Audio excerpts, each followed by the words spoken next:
The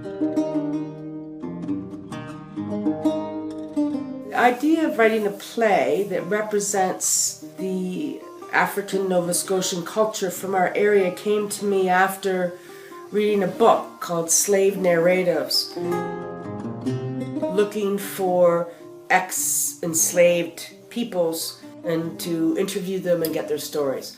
So I was able to hear their voices and read their words, and I found it very, very moving.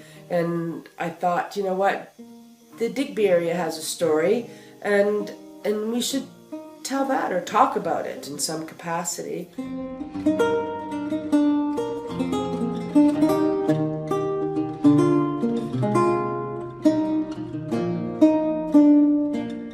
It's a fictitious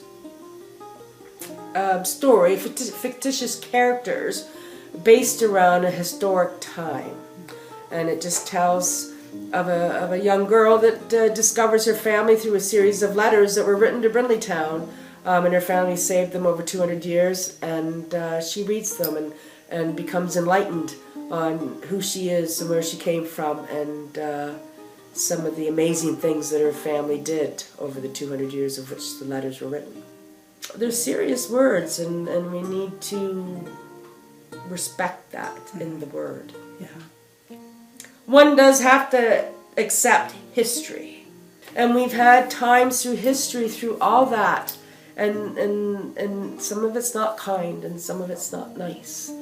But if we don't educate and if we don't share this with our young people and share this with people that maybe aren't young but they don't understand, if we don't try to enlighten in some way and saying these are some things that happened, these are some words that were used, and let's learn from that and understand why we don't want to walk around today and say these things.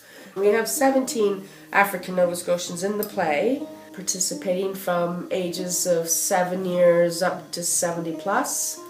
We have men and women with their grandchildren participating as actors in the play, and I'm very proud of every one of them, and they're adamant that they want the story told as it should be told. We actually sort of changed the emotional response in a certain scene because it just didn't seem right for this black character, actually, that she would have been a little bit different in that scene if we played true. So we changed it to accommodate the emotional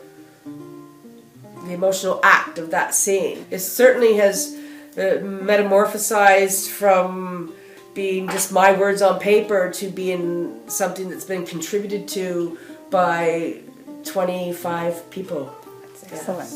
Yeah.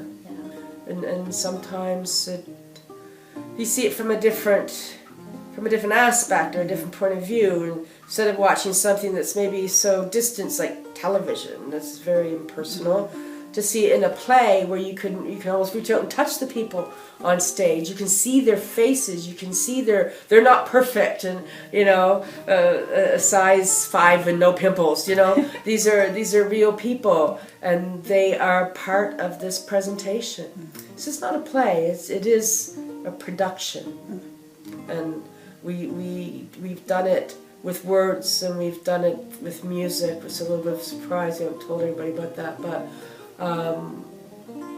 So we just hope that at the end everyone goes, you know what, you feel something when you leave.